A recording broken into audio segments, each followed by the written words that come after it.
കാൽവരിയുടെ തണലിൽ ആത്മീയ വിചാരങ്ങളിലൂടെ കർത്താവിൻ്റെ കാലടികളെ പിൻചെല്ലുന്ന പ്രിയപ്പെട്ട സഹോദരങ്ങളെ, ആത്മാർത്ഥമായ പ്രാർത്ഥനയുടെ നാളുകളാണല്ലോ കടന്നു പോകുന്നത്.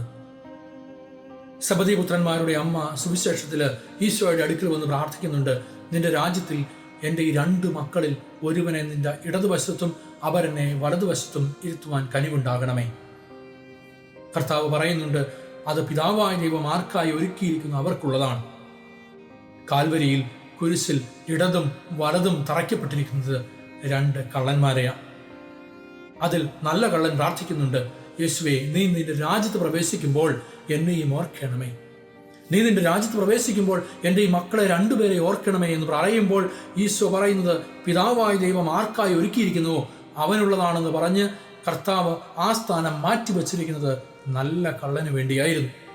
പ്രിയപ്പെട്ടവരെ, ആത്മാർത്ഥമായ പ്രാർത്ഥന, യഥാർത്ഥമായ പശ്ചാത്താപം നമ്മെ കർത്താവിനോടൊപ്പം സ്വർഗീയ സന്തോഷത്തിലെത്തിക്കും എന്നുള്ളത് വലിയ പ്രാർത്ഥനയുടെ ചിന്തകളാണ്. നമ്മുടെ പ്രാർത്ഥനകളും ദൈവത്തിങ്കിലെത്തട്ടെ. ആത്മാർത്ഥമായ പ്രാർത്ഥനകൾ നമ്മയും ദൈവസന്നിധിയിൽ സ്വീകാര്യരാക്കട്ടെ. ആമേൻ.